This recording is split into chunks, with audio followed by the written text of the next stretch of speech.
اس کے بعد میں نے آپ سب لوگ جانتے ہیں کہ میرا رویہ ہمیشہ یہ رہا ہے کہ میں کسی کے متعلق کوئی بات کرنا نہیں چاہتا. مجھ سے اگر کسی اور جماعت کے بارے میں کوئی رائے لی جاتی ہے تو میں کہتا ہوں کہ یہ سوال انہی سے کیجئے جن سے یہ متعلق ہے. میں کبھی کسی کے متعلق نیگیٹو ریمارکس نہیں دیتا. کسی پر الزام لگانے سے میں حتی الامکان کوشش کرتا ہوں کہ میں گریز کروں. انتہائی کوئی مجبوری ہو جس میں مجھے اپنی پوزیشن واضح کرنی ہو تو میں ممکن ہے کہیں وضاحت کر دوں، ادروائز میں کسی اور کے ایشو پر بات نہیں کرتا، کیونکہ اس سے نفرتیں بڑھتی ہیں.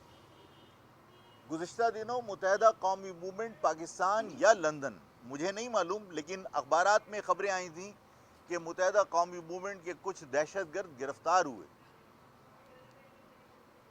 اگر متحدہ قومی موومنٹ کو تردید کرنی تھی اس اخبار کی اور ٹی وی کی خبر کی تو وہ یہ تردید کرتے کہ متحدہ قومی موومنٹ کا اس سے کوئی تعلق نہیں ہے.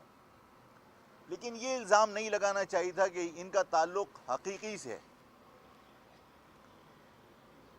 اس سے نفرتیں بڑھتی ہیں اور یہ پریس ریلیز باقاعدہ جاری کی گئی، کوئی سوشل میڈیا کی خبر نہیں ہے.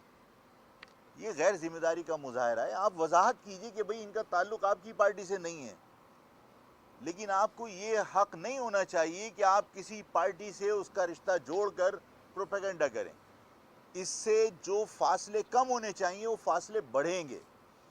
تو میں متحدہ قومی موومنٹ کی قیادت سے بھی کہتا ہوں کہ اس غیر ذمہ داری کا مظاہرہ کرنے سے آئندہ گریز کیا جائے.